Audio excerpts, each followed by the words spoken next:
الحمد لله الذي لا يبلغ نكهته الخائرون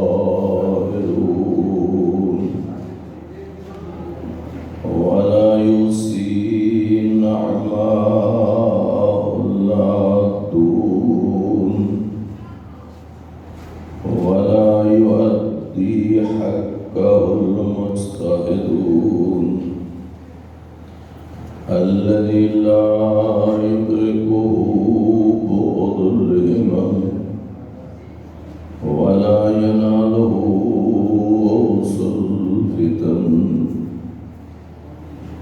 والصلاة والسلام على سيد الأنبياء والمرسلين أبي القاسم محمد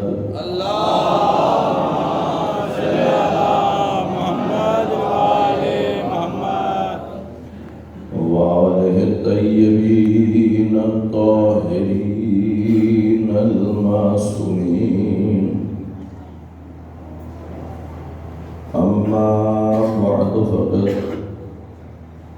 قال الله تعالى في كتاب المجيد بسم الله الرحمن الرحيم إن الدين عند الله الإسلام وقال النبي صلى الله عليه وآله وسلم الحسين مني وأنا من الحسين سلام اللهم صل على محمد وآل محمد. سامعین محترم، اگرچہ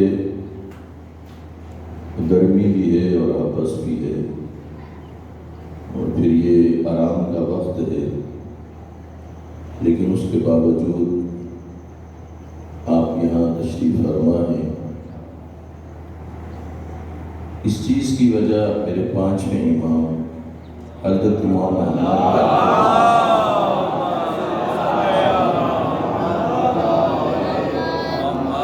مولا ارشاد فرماتے ہیں یہ جو تمہارے دلوں میں ہماری محبت ہے یہ تمہارا اپنا کوئی ہنر نہیں ہے، تمہارا کوئی اپنا کمال نہیں ہے، اللہ ہے جس نے تمہارے دلوں میں ہماری محبت ڈالی.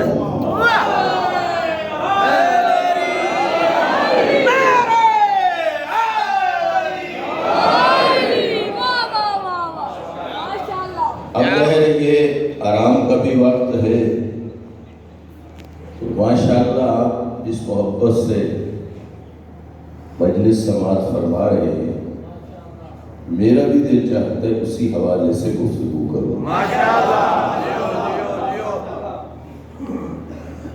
یہ جو آیہ کریم آپ کی خدمت میں تلاوت کی ہے ان الدین عند اللہ الاسلام، اس میں اللہ فرما رہا ہے کہ اللہ کے ہاں پسندیدہ دین اسلام ہے،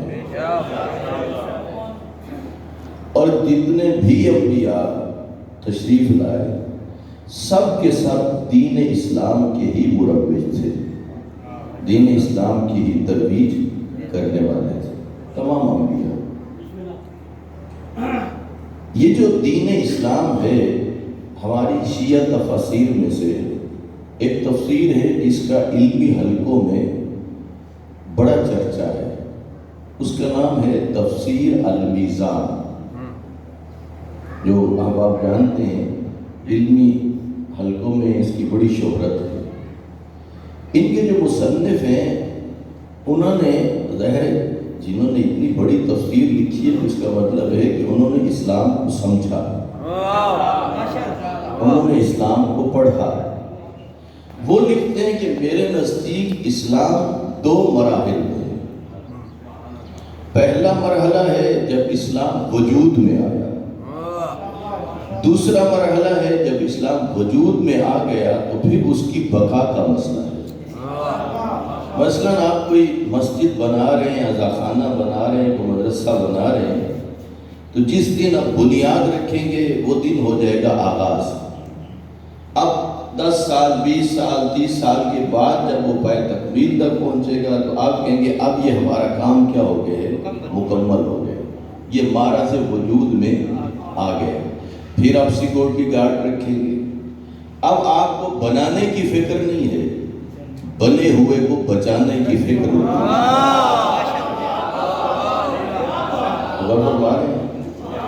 بنانے کے مرحلے سے تو آپ گزر چکے ہیں، اب ہے بقا کا مرحلہ۔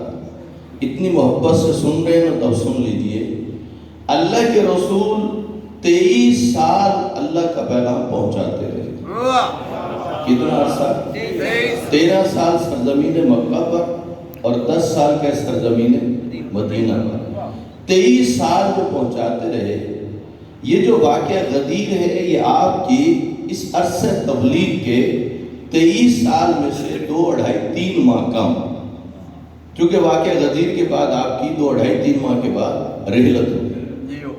اب یوں آپ کو سمجھاؤں، اعلان بعثت سے لے کر، یعنی جس دن اللہ کے رسول مبعوث برسالت ہوئے، اعلان بعثت سے لے کر اعلان غدیر تک، یہ وہ ٹائم ہے جس میں اسلام معرض وجود میں آیا۔ اور فرما رہے ہیں، یعنی لگ بھگ یہ 23 سال کا عرصہ لگا اسلام کو وجود میں آتے ہوئے۔ اعلان غدیر سے لے کر قیامت تک یہ وہ ٹائم ہے جس میں اسلام کے احیاء اور اسلام کی بقا کی جنگ لڑی جائے گی۔ توجہ ہے کہ پھر سمجھیے، اسلام کتنے عرصے میں وارد وجود میں آیا؟ کب آغاز ہوا؟ اعلان بعثت سے۔ کب تک بھلا؟ اعلان غدیر تک۔ یہ خود سے تو نہیں کہہ رہا نا، یہ جو اللہ نے فرمایا الیوم اکملت لکم دینکم، آج میں نے تمہارے دین کو مکمل کر دیا، یہ غدیر ہی میں تو کہا تھا۔ ایسے ہی ہے نا، میدان غدیر میں فرمایا تھا نا کہ آج دین کیا کر دیا ہے، یعنی اعلان بعثت سے لے کر اعلان غدیر تک یہ ٹائم لگا ہے اسلام کو معرض وجود میں آتے ہوئے۔ اعلان غدیر کے ذریعے اللہ اسلام کی بلڈنگ بن چکی ہے، اسلام وجود میں آ چکا ہے۔ اب بنانے کی فکر نہیں ہے، اب اسے بچانے کی فکر۔ بات پہنچ رہی ہے؟ جب اسلام معرض وجود میں آ رہا تھا، اب ذرا بات کو سمجھنا، عربوں کا یہ رواج تھا، وہ کہتے تھے کسی بھی لیڈر کی بات، اس کا مشن، تب وہ آگے چلے گا اگر اس کی کوئی اولاد نرینہ ہوگی، اگر اس کا کوئی جانشین ہوا تو اس کی وفات کے بعد وہ اس کے پروگرام کو آگے لے کے چلے گا، اس کے مشن کو آگے لے کے چلے گا۔ اب تھک تو نہیں گئے؟ پتہ میں تھوڑا رک کے بات کیوں کرتا ہوں، بتاؤں بیٹا، یہ وجہ بتا دیں، رک کے بات کیوں کرتا ہوں، یہ وجہ سن لیجئے۔ آپ میں سے اساتذہ بھی بیٹھے ہوں گے، پوری دنیا میں کسی اسکول، کالج، یونیورسٹی میں چلے جائیں، جس کلاس کا لیکچر ہوتا ہے نا، اس کلاس میں نہ بعد والی کلاسوں کا سٹوڈنٹ آپ کو ملے گا، نہ پچھلی کلاس کا سٹوڈنٹ ملے گا۔ اگر فرسٹ ایئر کا لیکچر ہو رہا ہے، ایم اے کا سٹوڈنٹ وہاں نہیں ملے گا، اور نہ ہی چھٹی کا آپ کو وہاں ملے گا۔ ایسا ہے یا نہیں؟ اس لیے کہ لیکچرار کے لیے سمجھانا ہی مشکل ہو جائے گا۔ توجہ فرما رہے ہیں؟ جس کلاس کا لیکچر ہو رہا ہے اسی کے سٹوڈنٹ، نہ بعد والی کلاس کے نہ پہلی کلاس کے۔ یہ تو میرا مولا حسین علیہ السلام کی مجلس کے امتیاز ہے، جس میں بچے سے لے کر بوڑھے تک، اور فرما رہے ہیں ان پڑھ سے لے کر پی ایچ ڈی تک ہر کوئی بیٹھا یا نہیں بیٹھا، تو آئے ہیں تو کچھ لینے آئے ہیں یا نہیں لینے آئے، سب کا جاتا ہے، جھولیاں بھر کے جانا ہے یا ایسے ہی لوٹ جانا ہے۔ جو آپ نے ابھی پہر امام حسین کے نام کی نیاز تناول فرمائی وہ اپنی جگہ، لیکن کیا بات ہے اس نیاز کی جو اس منبر سے بڑھتی ہے۔ اور فرمائی یعنی امام حسین علیہ السلام کی مجلس کا یہ امتیاز ہے، اس میں بچہ بھی ہے، بوڑھا بھی، ان پڑھ بھی ہے، پی ایچ ڈی بھی ہے۔ اس کا مطلب ہے کالج اور یونیورسٹی کے لیکچرار پہ اتنی بڑی ذمہ داری نہیں، اس نے تو ایک ہی کلاس کو لے کے چلنا ہے۔ جو ممبر پہ بیٹھے اس کی ذمہ داری بہت بڑی ہے، توجہ ہے یعنی جب اس کی ذمہ داری بہت ہے تو پھر اسے اس انداز میں چلنا چاہیے۔ کوئی بھی مجلس امام حسین سے خالی جھولی گھر نہ لوٹ کے جائے، سب کے پاس کچھ نہ کچھ کیا وہ ہونا چاہیے، توجہ ہے نا۔ بات دیر میں رہ جائے، عربوں کا رواج کیا تھا؟ وہ کہتے تھے جو بھی لیڈر ہوتا تھا اس لیڈر کا مشن اس کی رحلت کے بعد تب آگے بڑھے گا اگر اس کی اولاد نرینہ ہوگی، اگر نہیں ہوگی تو اس کی وفات کے ساتھ وہ مشن بھی کیا ہے، وہ بھی ختم ہو جائے گا۔ اس کا کوئی جانشین ہوگا تو مشن بڑھے گا، ورنہ وہ مشن آگے نہیں بڑھے گا۔ یہ دستور تھا عربوں کا۔ اللہ اور اللہ کے رسول چاہ رہے ہیں اسلام سرزمین مکہ سے جس کا آغاز ہوا یہ پھیلتا پھیلتا پوری دنیا پہ پھیل جائے۔ کفار و مشرکین چاہتے ہیں کہ یہ اسلام سرزمین مکہ سے باہر نہ جانے پائے، حتیٰ کہ کوئی اللہ کے رسول سے ملنے بھی چاہتا تو وہ رکاوٹ بنتے۔ اور ایک بندے نے جب بہت ضد کی، اچھا جانا بھی ہے، ٹھہرو، اس کی آنکھوں پہ پٹی باندھ دی، کانوں میں روئی ڈال دی گئی۔ اور کس لیے؟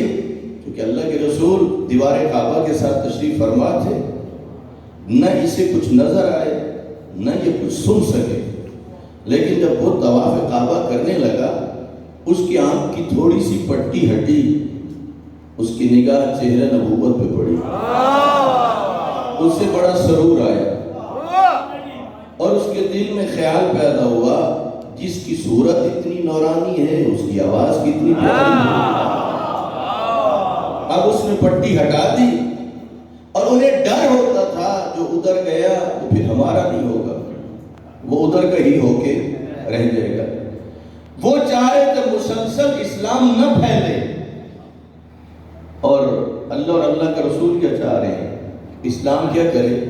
پھیل جائے۔ تو جو فرما رہے ہیں اب انہوں نے بڑی بڑی رکاوٹیں پیدا کی اسی سلسلے میں کہ یہ اسلام آگے پھیلنے نہ ہو۔ مثال عرض کرتا ہوں، اپنے نام سنا ہوگا علامہ مفتی جعفر حسین اعلی اللہ مقامہ کا، ان کی سیرت امیر المومنین پڑھی ہے۔ وہ لکھتے ہیں ایک دن امیر کائنات نے رسول خدا سے عرض کیا، یا رسول اللہ یہ آپ کے پاؤں پر یہ لہو کیا کیسا، یہ خون کیسا؟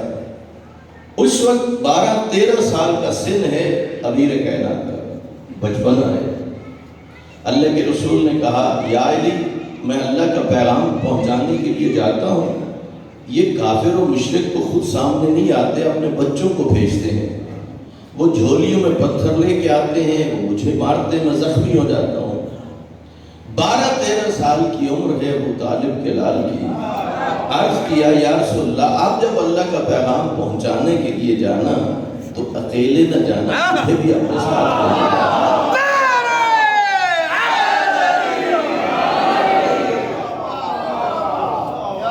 تو فرما رہی ہے اب جو چلے سامنے کفار کے بچے جھولیوں میں پتھر لے کے آ رہے تھے، قبل اس کے وہ پتھر چھوڑتے، ہونا یہ چاہیے تھا، ظاہر ہے وہاں جھڑپیں تو ہونی تھی، تو چاہیے تو یہ تھا کہ مولا کائنات ایک زرہ بھی زید پہ تن فرما لیتے، لڑنے کے لیے تلوار لے لیتے، دفاع کے لیے ڈھال لے لیتے۔ مجھے کہیں نہیں ملا کہ آپ نے کوئی زرہ پہنی ہو یا تلوار لی ہو یا ڈھال لی ہو، ایسا کچھ بھی نہیں تھا۔ آگے بڑھے، کفار جو بچے ان کے آ رہے تھے مشرکین کے، قبل اس کے کہ وہ پتھر اٹھائے کہ اللہ کے رسول کی طرف پھینکے، مفتی صاحب نے لکھا ہے امیر کائنات کی جن کی عمر 12-13 سال کی تھی انہیں پکڑتے تھے، اچھالتے تھے، وہ ٹکراتے تھے اور پھر وہ گرتے تھے۔ گرنے کے بعد چونکہ پیچھے اور بھی آ رہے ہوتے تھے، اس وقت نہ چاہتے ہوئے میدان بھی چھوڑ رہے تھے اور مولا علی کا ایک قصیدہ بھی پڑھ رہے تھے۔ آنے والے بچوں کو کہہ رہے تھے، حاضر تزیم خبر آگے نہ آنا، مجھ سے واسطہ پڑ گیا جو ہڈی پسلی توڑ کے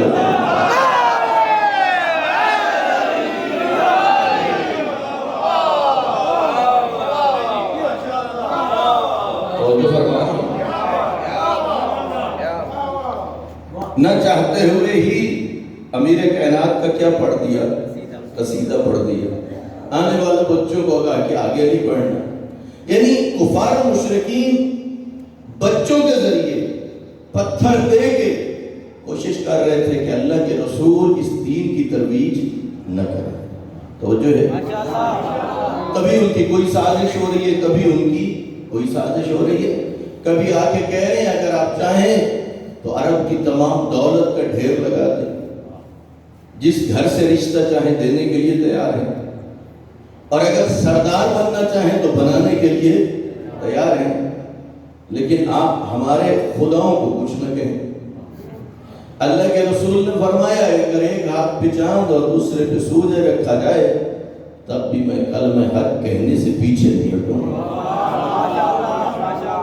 بات پہنچ رہی ہے؟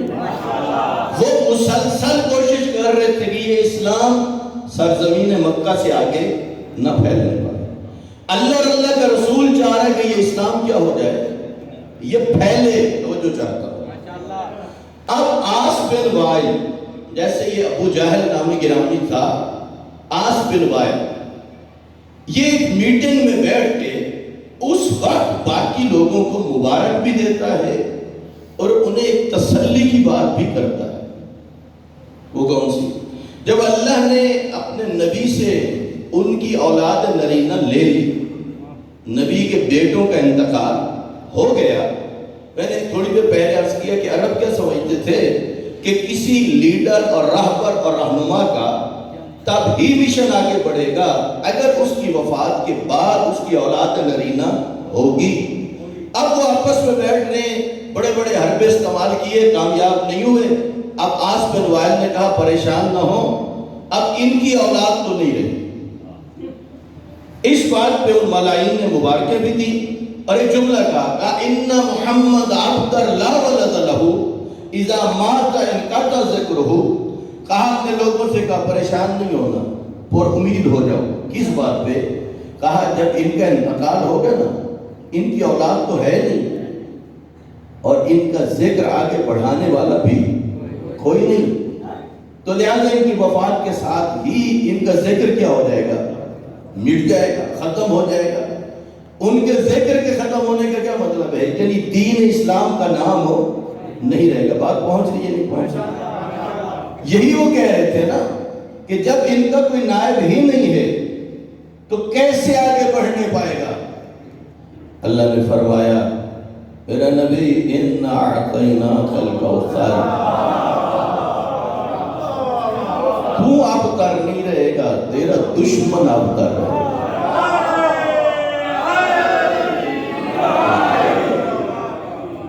توجہ فرما رہے ہیں؟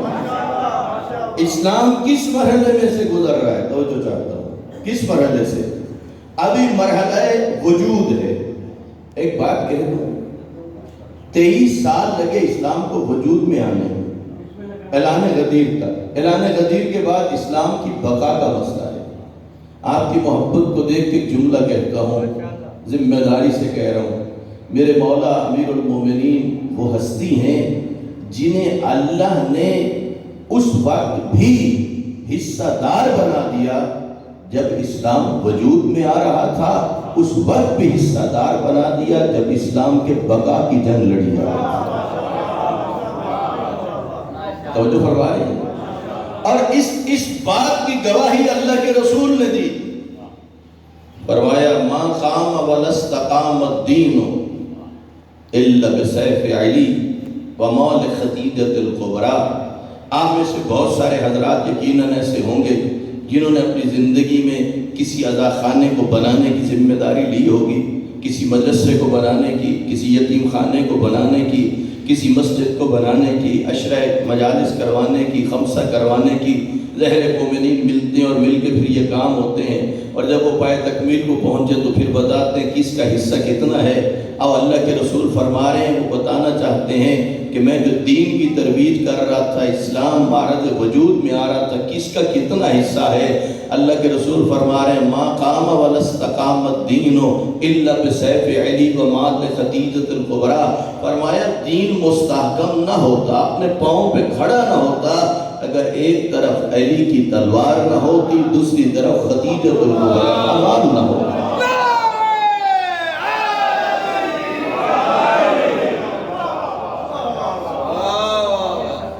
توجہ فرما رہے ہیں؟ اس بات پہ بڑی توجہ دینی آپ حضرات۔ کفار کیا کہہ رہے تھے؟ ان محمد ابتر لا ولد لہ، سید الانبیاء کو کہہ رہے تھے کہ ان کی اب آگے نسل بڑھنے والی نہیں، بیٹے تو اللہ نے کیا کیے؟ لے لی۔ کہہ رہے تھے اذا مات، جب ان کا ہوگا انتقال، ان کا ذکر ہو تو ان کا ذکر کیا ہو جائے گا؟ ختم ہو جائے گا۔ اور ان کو کہہ رہے تھے کہ تم پھر اس طرح میں ہو جاؤ گے، یعنی وہ یہ سمجھ رہے تھے کہ نبی کی رحلت کے بعد اسلام دنیا سے کیا ہو جائے گا؟ مٹ جائے گا، یہی کہہ رہے تھے۔ آئے ذرا غور فرمائیں، قرآن میں ایک آیت ہے، اللہ فرما رہا ہے الیوم یئس الذین کفروا من دینکم، میرا نبی آج کا دن وہ دن ہے جس دن کافر تیرے دین سے مایوس ہو گئے۔ اور فرمائے خدا کیا کہہ رہا ہے؟ آج کا دن کون سا دن ہے؟ جس دن کافر تیرے دین سے کیا ہو گئے؟ اچھا اتنا بتائیے، اگر انسان پر امید ہو تو وہ اس کام کے پیچھے لگا رہتا ہے، جب مایوس ہو جائے تو وہ پیچھا چھوڑ دیتا ہے۔ یہ بات پہنچ رہی ہے؟ کب تک بندہ پیچھے لگا رہتا ہے؟ جب تک امید ہو۔ اور کب چھوڑ دیتا پیچھا؟ جب وہ کیا ہو جائے؟ مایوس ہو جائے۔ آئے ذرا تاریخ میں 23 سالہ پیغمبر کی زندگی میں وہ دن ڈھونڈیے جس دن کافر دین سے مایوس ہو گئے تھے۔ الیوم یئس الذین کفروا من دینکم، آج کا دن وہ دن ہے جس دن کافر تمہارے دین سے کیا ہو گئے؟ مایوس ہو گئے۔ اب دین اسلام کے معرض وجود آنے میں بڑے بڑے دنوں کو یاد کیجیے۔ جس دن اللہ کے رسول مبعوث پہ رسالت ہوئے، بڑا دن بنتا یا نہیں؟ جس دن آپ نے پیغام پہنچا ہے، بنتا یا نہیں؟ بڑا دن ہے۔ کیا کہہ سکتے ہو کہ اس دن کافر مایوس ہو گئے تھے؟ بولیے نا، ہو گئے تھے مایوس؟ جی سوچ کے بتائیے۔ جو پہلا دن ہے جب اللہ کے کہنے پہ کہا لا الہ الا اللہ، کیا اس دن کافر مایوس ہو گئے تھے؟ اگر کہتے ہو کہ مایوس ہو گئے تھے تو وہ پیچھا کیوں نہیں چھوڑ رہے تھے؟ نہیں توجہ کی آپ نے؟ بھائی جو پیچھا وہ کرتا ہے جو پر امید ہو، جسے کچھ پانے کی توقع ہو، مایوس ہونے والا حق وہ شکست کھا جاتا ہے، وہ ہمت ہار بیٹھتا ہے، وہ پھر بیٹھ جاتا ہے، وہ پیچھا نہیں کرتا۔ جس دن اللہ کے نبی مبعوث پہ رسالت ہوئے، اس دن کو اگر کہو کہ کافر مایوس ہو گئے، وہ دن نہیں بنتا، اس لیے کہ اس دن تو آغاز ہو رہا تھا۔ غور فرما رہے ہیں؟ کیا ہو رہا تھا بھلا؟ دین کا کیا ہو رہا تھا؟ آغاز ہو رہا تھا۔ اور اگر آپ سے کوئی پوچھ لے کہ اللہ کے رسول نے سب سے پہلے کیا دیا اور سب سے آخر میں کیا دیا، تو کہہ دوں ایک بات، اللہ نے قرآن میں فرمایا وَمَا أَتَاكُمُ الرَّسُولُ، جو میرا نبی دے اسے لے لو، وَمَا نَهَاكُمْ عَنْهُ فَانْتَهُوا، جس سے میرا رسول روکے اس سے رک جاؤ۔ کتنی باتیں ہوگی بھلا؟ 2 باتیں۔ اب گرمی بھی ہے، آپ کے اوپر تو پنکھے چل رہے ہیں، امتحان تو پڑھنے والے کا آپ تو نہیں ہے، تو آپ تھوڑا تھوڑا میرے ساتھ کیا کریں، بولتے بھی رہیں۔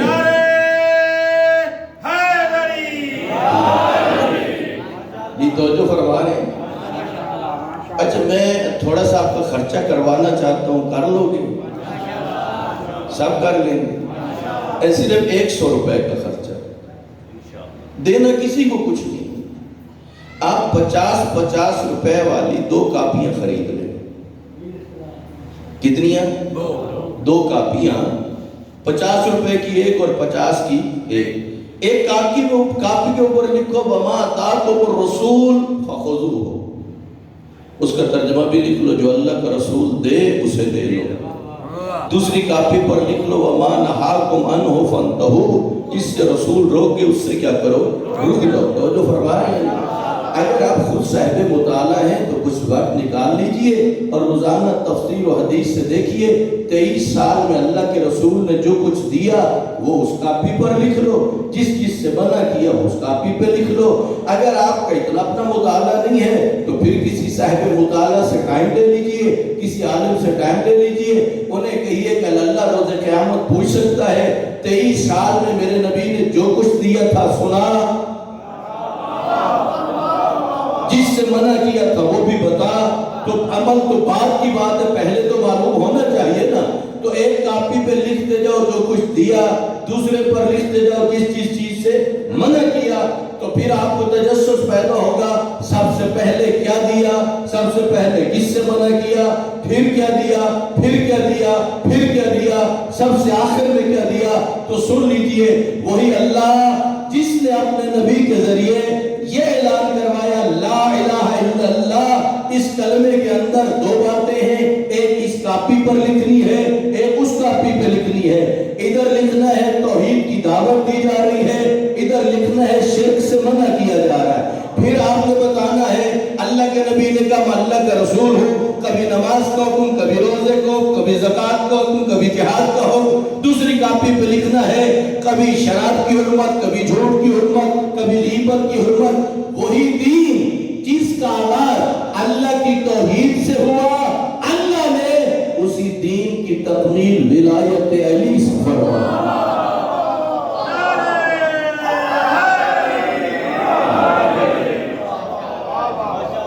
توجہ فرما رہے ہیں؟ الیوم اکملت لکم دینکم، آج میں نے تمہارے لیے دین کو کیا کر دیا ہے؟ مکمل کر دیا ہے۔ اب یہ بھی ڈھونڈنا ہے کہ وہ دن کون سا دن ہے جس دن دین کیا ہوا تھا؟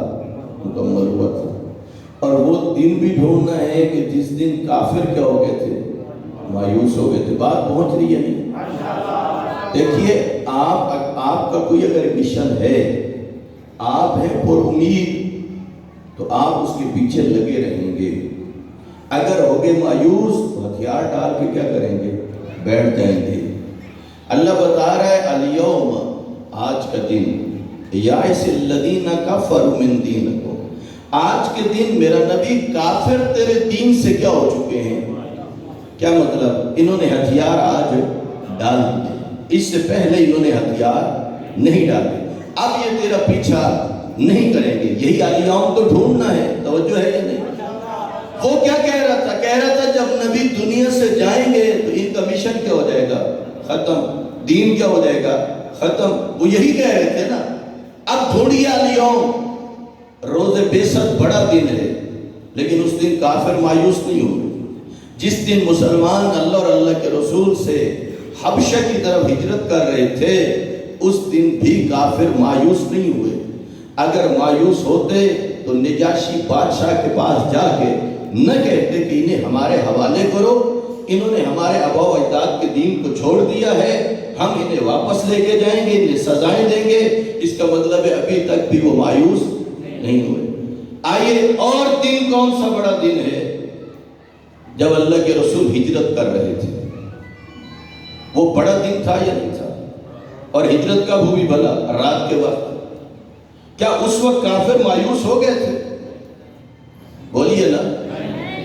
اگر مایوس ہوتے تو نبی کے پیچھے غار ثور تک نہ جاتے، اور 3 دنوں کے بعد جب مولا کائنات مستورات کو لے کے جا رہے تھے ان کے پیچھے بھی نہ جاتے۔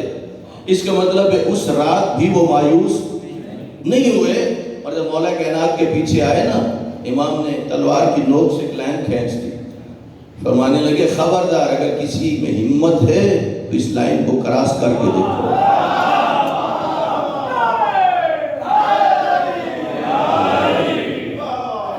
توجہ فرما رہے ہیں؟ بات کو سمجھیے، بڑا اہم پیغام آپ تک پہنچانا چاہتا ہوں، نہایت ہی اہم پیغام۔ یوں سمجھیے یکم محرم سے عاشورہ تک آپ نے جہاں جہاں عشرہ سنا، جس جس موضوع پہ سنا، میں آپ کو کربلا کا نچوڑ بتانا چاہتا ہوں۔ توجہ فرما رہی ہیں؟ ڈھونڈیے وہ دن جس دن کافر کیا ہو گئے؟ مایوس ہو گئے۔ ڈھونڈیے وہ دن۔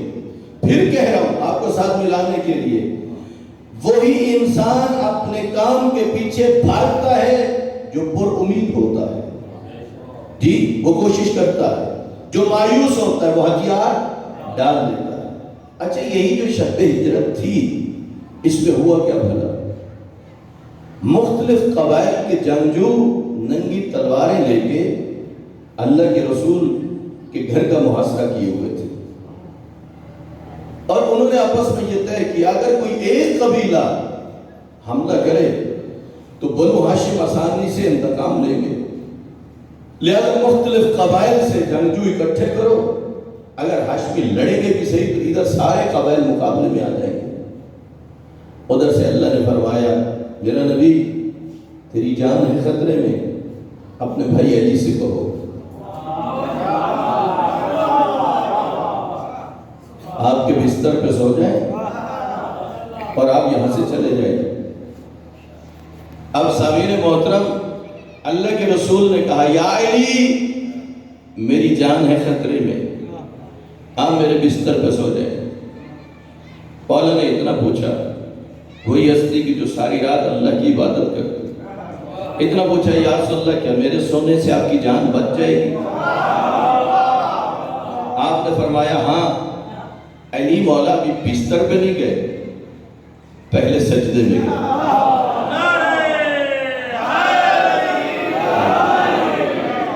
اللہ کا سجدہ شکر ادا کیا، سجدہ شکر ادا کر کے جب اٹھے تو اللہ کے رسول نے مولا کائنات کو اپنے سینے سے لگایا۔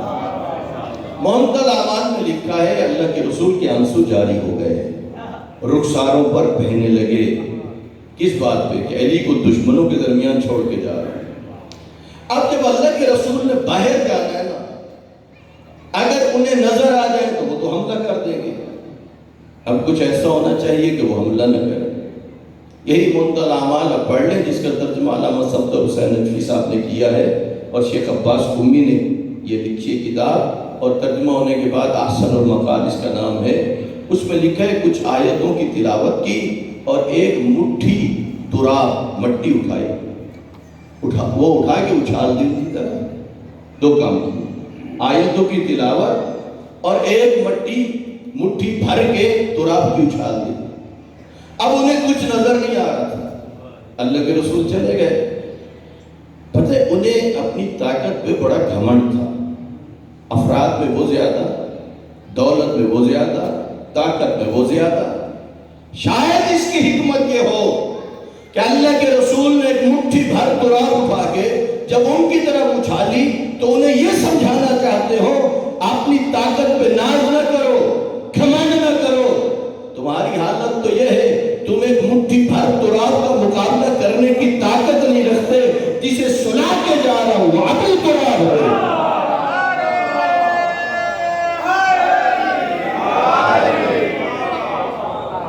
توجہ فرما رہے۔ اب کیا ہوا بھلا؟ میرے مولا نے جو سجدہ شکر کیا نا، آپ کی محبت کو دیکھ کے دل چاہتا ہے کہ سجدہ شکر کی وضاحت ہو جائے نا وضاحت۔ یہ جو میرے دائیں سائڈ پہ بیٹھے ہیں، پنکھے چل رہے ہیں نا سارے، یہ کچھ بند نہیں کرتے، کچھ بند ہے، سوال بھیج دیجیے۔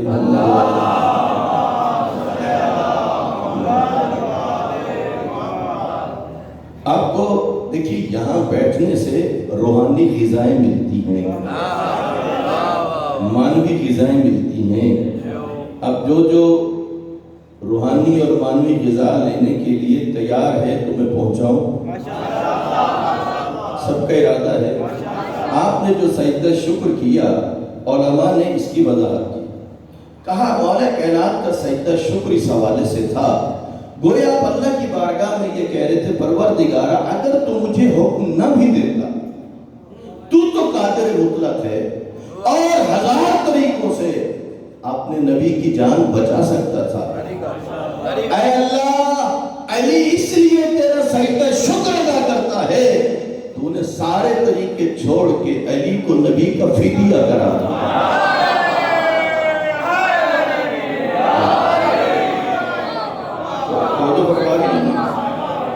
اب یہیں سے ایک بات اور نکلتی ہے. شیطان کی پہلی کوشش ہے آپ اور میں کوئی نیکی نہ کر سکے. ہے یا نہیں؟ قرآن پڑھ لیجیے حدیث پڑھ لیجیے. نہیں کہہ رہا پروردگارہ میں تیرے بندوں کو کبھی آگے سے کبھی پیچھے سے کبھی دائیں سے کبھی ہاں تیرے عباد مخلصین میرے چنگل میں نہیں آئیں گے باقی تیرے بندوں کو کیا کروں گا گمراہ کروں گا. حدیث بھی پڑھ لیجیے. شیطان کی پہلی کوشش ہے آپ اور میں نیکی نہ کر سکے. اگر کر لی ہے تو اگلی کوشش یہ ہے کہ اجر نہ ملے. توجہ فرمائیں. اس اجتماع میں یقیناً ایسے لوگ بیٹھے ہوں گے جنہوں نے اپنی زندگی میں مختلف حوالوں سے خدائی کام کیے ہوں. مثلا کسی نے مسجد بنوائی ہوگی, کوئی مؤذن ہوگا لوگوں کو متوجہ کرتا ہوگا, کسی نے عزا خانہ بنوایا ہوگا, کسی نے مدرسے میں حصہ ڈالا ہوگا. کچھ لوگ جب خدائی کام کرتے ہیں اظہار نہیں کرتے. مجلس کروائی ہوگی اظہار نہیں کرتے, دوسرے لوگ اظہار کرتے ہیں بتاتے ہیں اس نے بڑے کام کیے علاقے میں. کچھ لوگ ہوتے ہیں کہ جو چاہتے ہیں ہماری تعریفیں ہوں ہماری مشہوری ہو. توجہ ہے. اور کچھ ہوتے ہیں جو ان سے بھی آگے ہوتے ہیں. ان کی لینگویج کیا ہوتی ہے, وہ کوئی جلوس ہے نا سارا دن شام کو بیٹھے وہ یہ تاثر دینے کی کوشش کرتے ہیں. تم لوگوں کو کہاں پتا تھا جلوس کیسے نکلتا ہے اور انتظامات کیا کرنے ہوتے. میں نہ ہوتا تم سے کہاں ہو سکتا تھا. یہ مسجد آباد ہے یہ میری وجہ سے ہے, میں نہ ہوتا تو تم کیسے کر سکتے تھے. عزا خانہ آباد ہے تو میری وجہ سے ہے. کچھ لوگ یہ تاثر دینے کی کوشش کرتے ہیں کہ وہ سارا کریڈٹ کس کو دینا چاہتے ہیں, اپنے آپ کو. مولا کا سجدہ شکر ایک پیغام دے رہا ہے اگر تجھ سے کوئی کام اللہ نے لے بھی لیا ہے تو یہ مت کہے کہ عزاداری تیری وجہ سے ہے, مسجد آباد تیری وجہ سے ہے, عزا خانہ آباد تیری وجہ سے ہے. نہ تو یہ نہ کہے اگر کوئی نیک کام کر بیٹھا ہے سجدہ شکر ادا کر کے کہ پروردگارہ اگر تو چاہتا میری جگہ کسی اور سے بھی یہ کام لے سکتا تھا, تو نے باقیوں کو چھوڑ کے میرا چناؤ کیا, میں تیرا شکر ادا کرتا.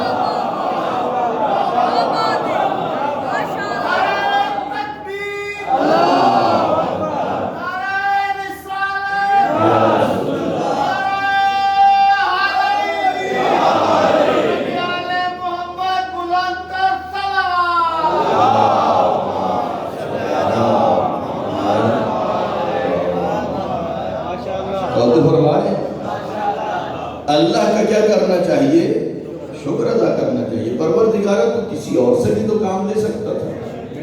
اچھا ایک جملہ اور بھی کہتا ہوں, یہ جو خدائی کام ہوتے ہیں نا بالآخر ہم ہی میں سے کوئی ہوتا ہے نا جو آگے آگے ہوتا ہے, پھر وہ باقیوں کو بھی دعوت دیتا ہے.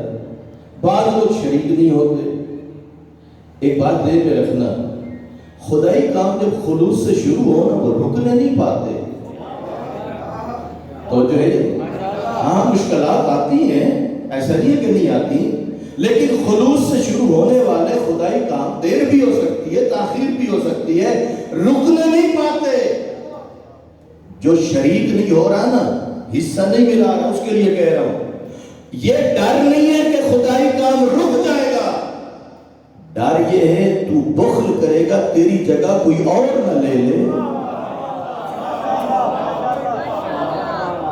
اور ہمارے خدائی کام کے رکنے کا اندیشہ نہیں ہے. اندیشہ کس بات کا ہے, جب تو حصہ نہیں لے گا تو ڈر ہے تیری جگہ کیا ہے. اس لیے کہ خدائی کام تو چلتے رہیں گے, رکنے تو نہیں پائیں گے. اس لیے سامعین محترم عرب یہ سمجھ رہے تھے جیسے ہی اللہ کے رسول دنیا سے جائیں گے ان کی اولاد نرینہ تو ہے نہیں، اور ان کا ذکر کیا ہو جائے گا؟ مٹ جائے گا۔ اب وہ کوشش کر رہے ہیں جلدی جلدی رسول خدا پہ کوئی حملہ کرے، تو جو ہے کوششیں ہو رہی تھی یا نہیں ہو رہی تھی؟ ہو رہی تھی نا۔ اللہ نے کہا الیوم یئس الذین کفروا من دینکم، میرا نبی آج کا دن وہ ہے جس دن کافر تجھ سے کیا ہو گئے؟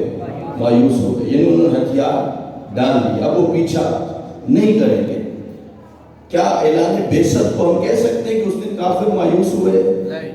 جس دن ہجرت حبشہ ہوئی کہہ سکتے ہیں؟ جس دن یہ شب ہجرت ہوئی کہہ سکتے ہیں؟ نہیں۔ کیا جنگ بدر پہ کہہ سکتے ہیں کہ اس دن کافر مایوس ہو گئے؟ اگر مایوس ہوتے تو میدان احد میں نہ اترتے۔ کیا کہہ سکتے ہیں کہ میدان احد میں مایوس ہو گئے؟ اگر مایوس ہوتے تو میدان خندق میں نہ آتے۔ کہہ سکتے ہیں فتح موقع کے موقع پر مایوس ہو گئے؟ نہیں۔ میں دعوت فکر دے رہا ہوں مسلمان بھائیوں، وہ دن ڈھونڈو جس دن کافر مایوس ہو گئے تھے۔ دعوت فکر دے رہا ہوں تجھے سوائے غدیر کے اور کوئی دن نہیں ملے گا جب بازو بلند کر کے بتایا تھا جس کا میں حاکم ہوں اس کا علی حاکم ہے، اسی دن اللہ نے کہہ دیا میرا نبی یہ تیرے دین سے مایوس ہو جائے۔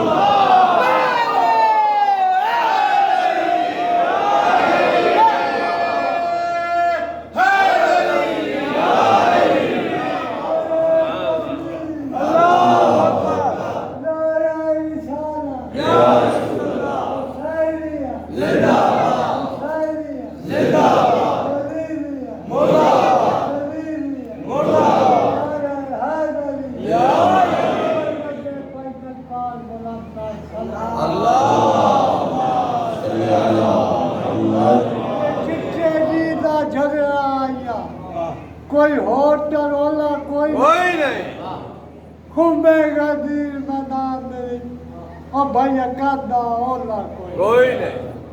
اللہ تعالیٰ نے ہاتھ نہیں انگلیاں برابر نہیں بنائی، تو آدھا اولا بھاڑا کوئی نہیں، پر کس نے رب دی اور میرے پیر سے آمن کنتوں مولا کوئی نہیں۔ توجہ فرما رہے ہیں؟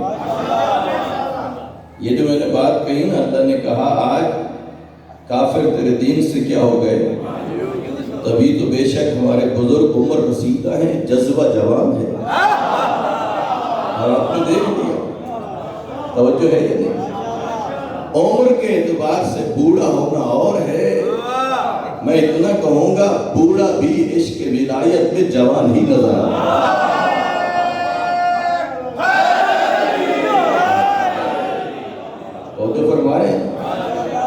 خدا کہہ رہا آج کے دن کافر تیرے دین سے کیا ہو گئے؟ کیوں مایوس ہوئے؟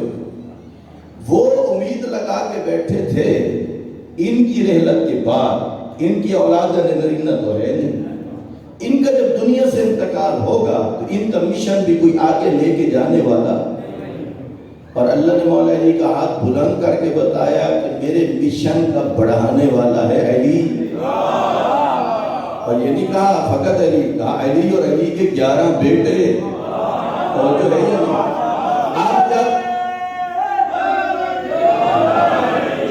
اب کافروں کے سامنے تھا نا علی کا بچپنا، سامنے تھا یا نہیں تھا؟ 12-13 سال کا سن ابھی آپ کو سنایا جب بچوں کو مارا، شب پہ ہجرت مقابلہ کیا، سامنے نہیں تھا؟ میدان بدر میں علی کی جنگ سامنے نہیں تھی؟ میدان احد میں علی کی جنگ سامنے نہیں تھی؟ میدان خیبر و خندق میں سامنے نہیں تھی؟ جانتے تھے کہ علی کس قدر بہادر اور عزم استقلال کا مالک ہے، سمجھ گئے کہ ہم جو امید لگا کے بیٹھے تھے نبی کی رحلت کے ساتھ دین مٹ جائے گا نہیں۔ جن 12 ہستیوں کا اعلان ہو گیا، ایک دوسرے سے کہنے لگے اب پیچھا کرنا کوئی فائدہ نہیں۔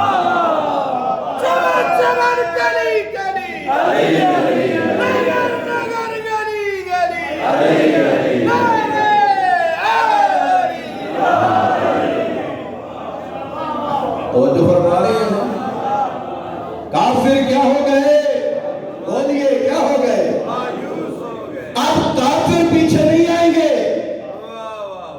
کہہ رہے، لیکن میرا نبی باہر کی مخالفتیں ختم، اندر والوں پہ خود نگاہ رکھنا، اور فرمائے اندر والوں پہ خود نگاہ رکھنا، توجہ ہے یا نہیں؟ کیا اسی زمانے میں مولا کائنات کی مخالفت کرنے والے لوگ تھے یا نہیں تھے؟ جی اسی زمانے میں تھے یا نہیں تھے؟ لیکن ان میں ہمت نہیں تھی، اس لیے کہ اللہ کے رسول تھے، طاقت نہیں تھی، لیکن مولا علی سے بغض رکھنے والے اس زمانے میں بھی موجود تھے۔ پیغمبر نے تبھی تو فرمایا یا علی مومن تجھ سے محبت کرے گا اور منافق تجھ سے کیا کرے گا؟ بغض رکھے گا۔ اور کیا خوبصورت سمجھایا حضرت ابو ذر نے، اور حضرت ابو ذر نے جو بات سمجھائی یہ اس لیے سمجھ میں آ گئی، طریقہ مولا کائنات نے بتایا۔ نہج البلاغہ میں ہے، نہج البلاغہ میں آپ اور میں کچھ چھپانا چاہیں نا، یہ جو صورت ہے نا، صورت چہرہ، جو کچھ چھپانا چاہو گے وہ چہرے پہ ظاہر ہوگا۔ مثلاً آپ کی ایک بات کسی کو پتہ ہے نا، وہ آگے بتا دے تو آپ کہو گے آپ نے چغلی اٹھائی، یہی کہو گے، اب نہیں چاہ رہے تھے وہ بتائے۔ گویا انسان کا چہرہ اس کے اندر کی چغلی اٹھاتا ہے۔ آپ خوش ہو اندر سے، خوشی کے آثار ہاتھ پہ نظر نہیں آتے، وہ کہاں آتے ہیں؟ چہرے پہ۔ غمگین ہو جائیں تو وہ بھی کہاں سے نظر آتا ہے؟ چہرے سے۔ تبھی تو جناب ابو ذر نے کہا مومن اور منافق کی جدا جدا یونیفارم نہیں تھی، جدا جدا وردیاں نہیں تھی۔ ہوتا یوں تھا جب اللہ کے رسول مولا کائنات کے فضائل بیان کرتے تھے، ہم فقط چہروں کو دیکھ کے سمجھ جاتے تھے مومن کون ہے، منافق کون ہے۔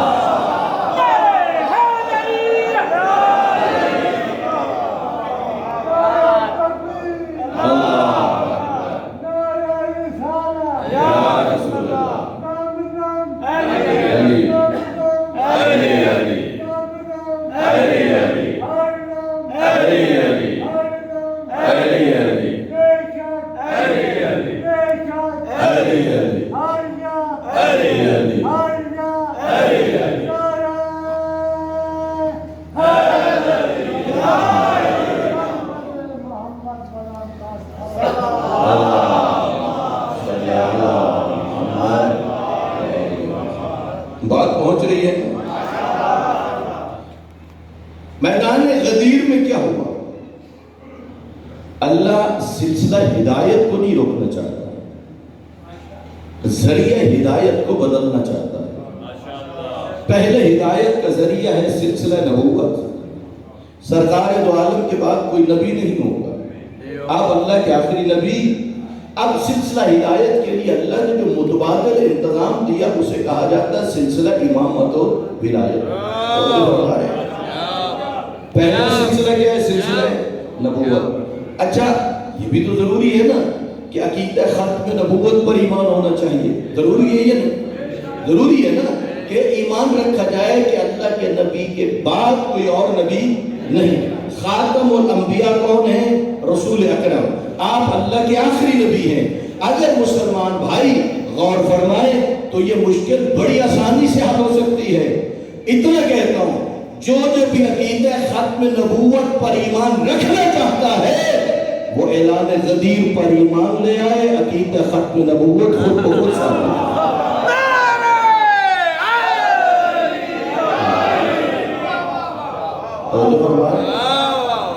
اعلان غدیر کا کیا مطلب ہے؟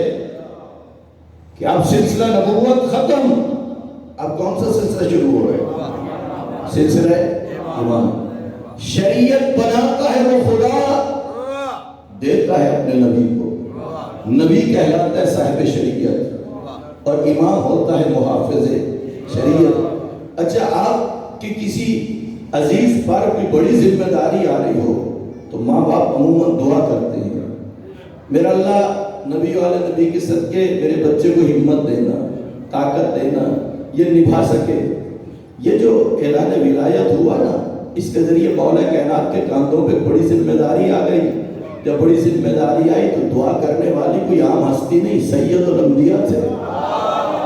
اپنے ہاتھوں کو بلند کر کے کہا اللہم وال من والا ہو وعاد من عادا ہو وانصر من نصرہ واخذل من خذلہ۔ پروردگارہ میرے بھائی علی کے کاندھوں پہ تو نے بڑی ذمہ داری ڈال دی ہے، پروردگارہ اب ایسا کر تو اس سے محبت کر جو علی سے محبت کرتا، تو اسے چھوڑ دے جو علی کو چھوڑ دے، تو اس سے دشمنی رکھ جو علی سے دشمنی رکھتا ہو۔ پیغمبر نے دعائیں دے دی، تبھی تو دعاؤں کا یہ اثر تھا، جتنے مشکل حالات آ گئے علی مولا نے دین کی محافظت میں 1 انچ بھی پیچھے نہیں گئے۔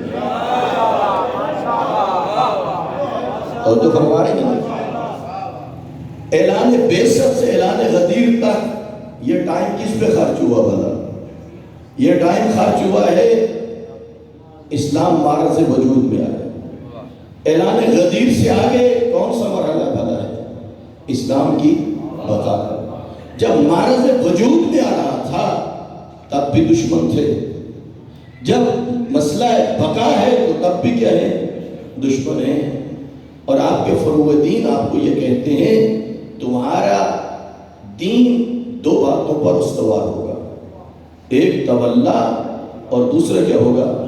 توجہ میری طرف رہے۔ ایک کیا ہے؟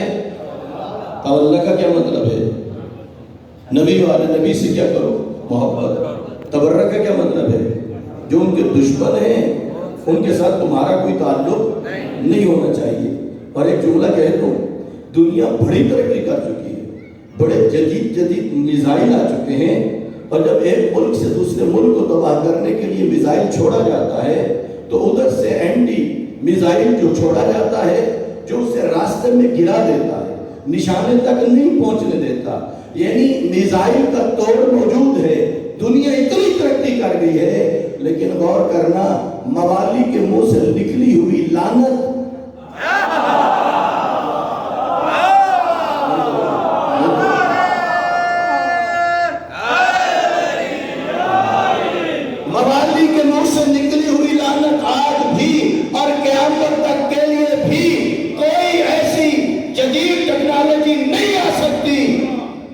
نشانے تک پہنچنے سے پہلے روک دیں۔ آل محمد دشمن تیلان ہے، عصمت آل اتحاد صلوات۔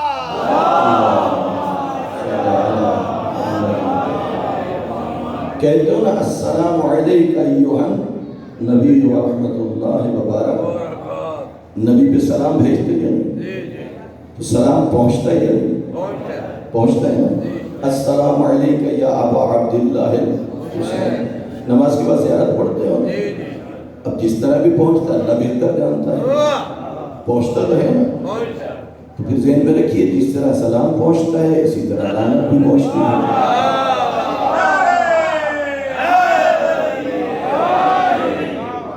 تو جو فرما رہے ہیں دیکھیے دین کے حامی بھی ہیں اور دین کے کیا ہیں؟ مخالف بھی ہیں، دونوں طرح کے لوگ موجود ہیں۔ آپ اور مجھے کیا دعا کرنی چاہیے؟ ہمیں دعا کرنی چاہیے پروردگارہ تو ہمیں دین کے خدمت گزاروں میں سے کر دے، جن میں شامل کر لے دین کے خدمت گزاروں میں سے۔ ہمارے ائمہ اہل بیت علیہ السلام نے کیا کیا؟ ان کی زندگیاں پڑھ کے دیکھیے، انہوں نے دین کی بقا کی جنگ لڑی ہے۔ کون سی جنگ لڑی ہے؟ دین کی بقا کی جنگ۔ امام حسین بجلی آ گئی، صلوات بھیجیے محمد۔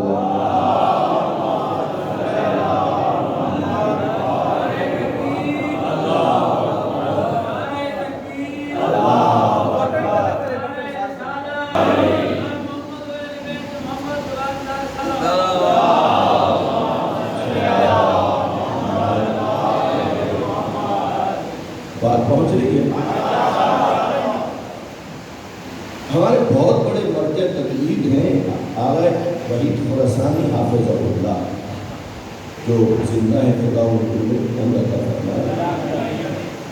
وہ فرماتے ہیں اللہ کے رسول نے امام حسین کو اپنی قوم میں کھڑا کیا، پاؤں کو کھڑا کر کے ایک ہاتھ تھوڑی کے پیچھے رکھا, ایک پچھلی سائڈ میں.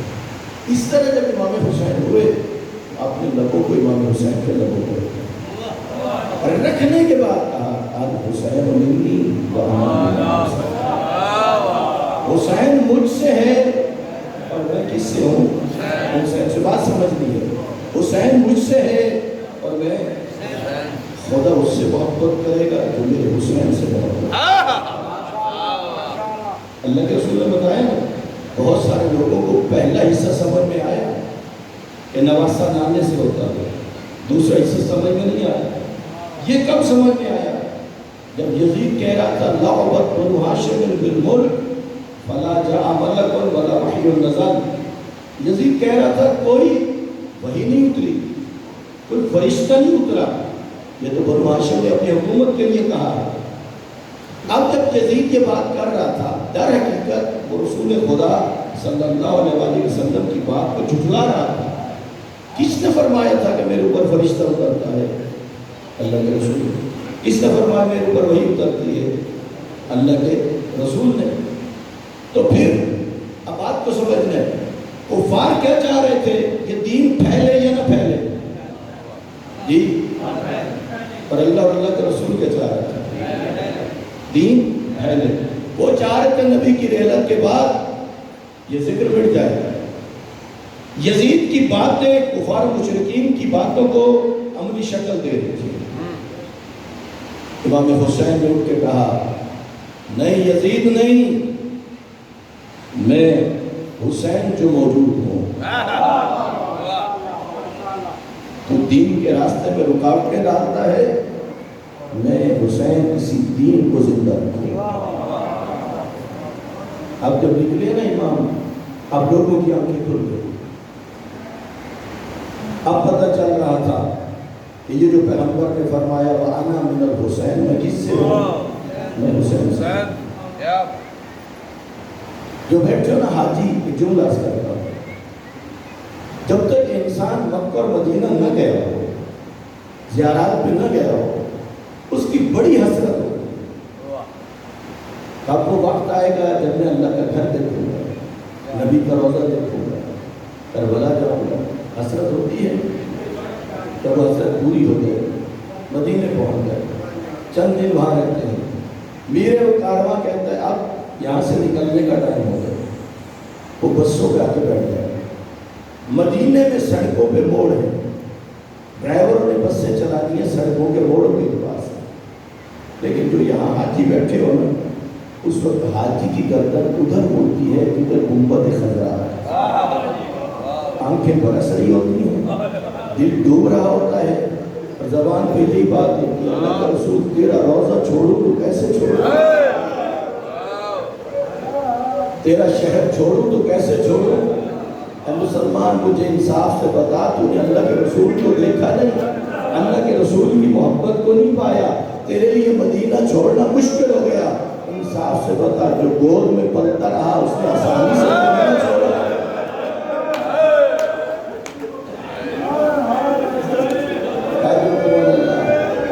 ہو گئی نا تیاری, خدا اجر عطا فرمائے. جب مدینہ چھوڑ رہے تھے نا, اکیلے نہیں تھے, سات بہنیں بھی تھیں, بیٹیاں بھی تھیں. جب مولا کائنات نے اپنی بڑی بیٹی کا جناب عبداللہ سے کرنا چاہا, کہا کہ عبداللہ میری دو شرطیں, اسے اپنے بھائی سے بڑی محبت ہے, روزانہ اجازت دینا بھائی کی زیارت کرنے لگا. دوسری شرط ہے جب بھائی کو لمبا سفر ہو تو اجازت دینا یہ ساتھ جائے. علامہ اختر عباس صاحب نے لکھا ہے, ایک دن بی بی آئی, امام حسین کے سامنے قرآن کھولا ہوا تھا. بی بی پیچھے آ کے کھڑی ہو گئی, امام حسین اٹھ کے کھڑے ہو گئے. بی بی نے تین باتیں کہی, کہا بھیا ایک تو آپ مجھ سے بڑے ہیں, دوسرا آپ ہیں امام, تیسرا قرآن کی تلاوت کر رہے ہیں, آپ کیوں اٹھ کے کھڑے ہوئے؟ فرمانے لگے بہن زینب, میری شہادت کو بھی زندہ تو نے رکھنا ہے, قرآن کی تعلیمات کو بھی زندہ تو نے رکھنا ہے. بہن اور بھائی چل پڑے, آگے میدان کربلا.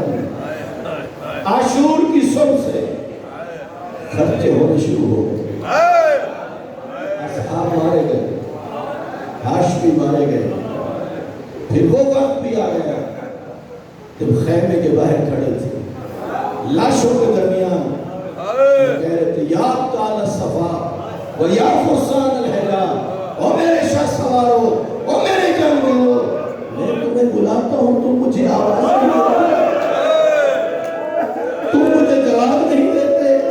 فرماتے قوموا عن نعمتکم ایھا الکرام، او میرے شریف ساتھیوں اپنی نیندوں سے اٹھو۔ بچی مولا کس لیے بلایا؟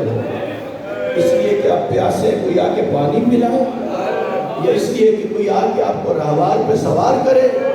نہیں، سننا جملہ زیادہ رو۔ امام نے نہیں کہا میں پیاسا ہوں، نہیں کہا مجھے راہوار پہ سوار کرو، فرمایا فَاتْفَوْا الْحَرَمَ رسول اللہ، بلاتا تو اس لیے ہوں میں چلا مختل کی طرح، کوئی ہے جو نبی زادیوں کے پردوں کی حفاظت کرے۔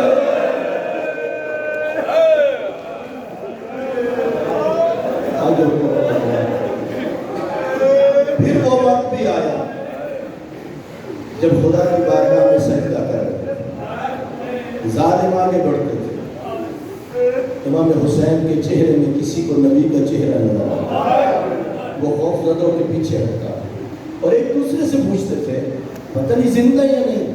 ایک سپاہی نے کہا اگر یہی جاننا چاہتے ہو اپنے گھوڑوں کا رخ ادھر کرو جدھر مظلوم کی بہنوں جدھر مظلوم کی بیٹیوں کے خیمے ہیں۔ عزاداروں لکھا ہے بظاہر خون اندر بہہ چکا تھا، بظاہر طاقت نہیں تھی، جب یہی آواز کانوں پہ پہنچی تو آپ نے گھسنیوں پہ بلند ہو کے کہنے لگے کچھ تو عربوں کی غیرت کا خیال کرو، تمہاری جنگ میرے ساتھ ہے، نبی زادیوں کے ساتھ ہے۔ اجرکم اللہ، عزاداروں یہ دکھ سہنے پڑ گئے کس کو؟ میرے مولا امام حسین کو۔ اور پھر بہن کو کون سے دکھ سہنے پڑ گئے؟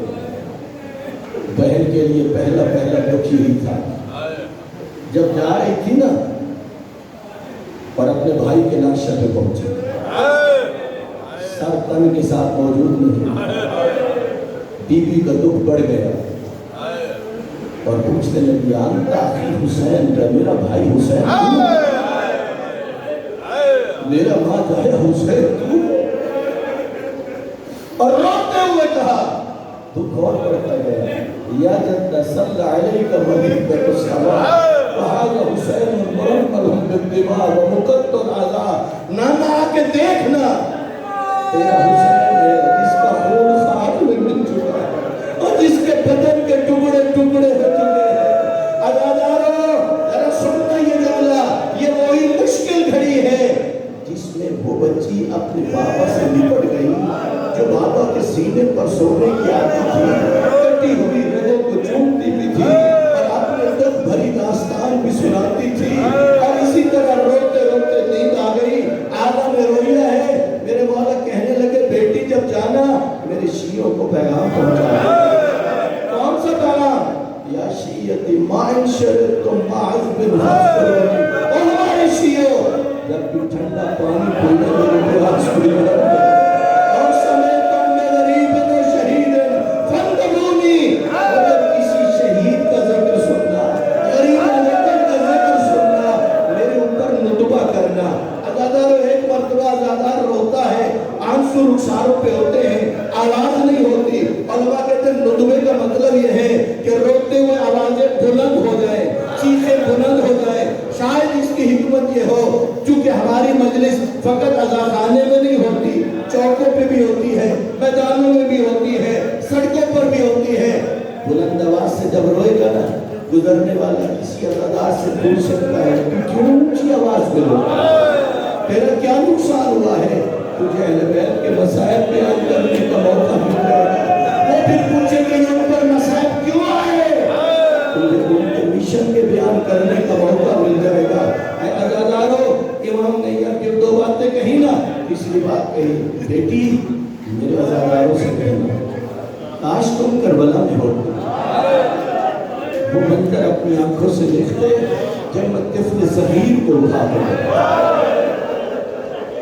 عزاداروں جب حضرت عباس گرے نا، امام نے فرمایا الان انکسرت ظہری، میری کمر ٹوٹ گئی. جب علی اکبر گرے تو جا کے کہا تعالت دنیا بعد کا نفع، لیکن کیا وجہ ہے؟ حضرت عباس کا نام لیا، حضرت علی اکبر کا نام لیا. کہا میرے شیعوں سے کہنا اگر تم ہوتے تو دیکھتے. علماء کہتے ہیں شاید اس کی حکمت یہ ہو جب عباس گرے تھے مولا دور تھے، جب علی اکبر گرے تو مولا دور تھے، جب علی اصغر کو تین لگا اس وقت ہاتھوں پہ کڑا ہو گیا. اے عزادارو، وہ منظر میرے مولا کے لیے کتنا سخت تھا.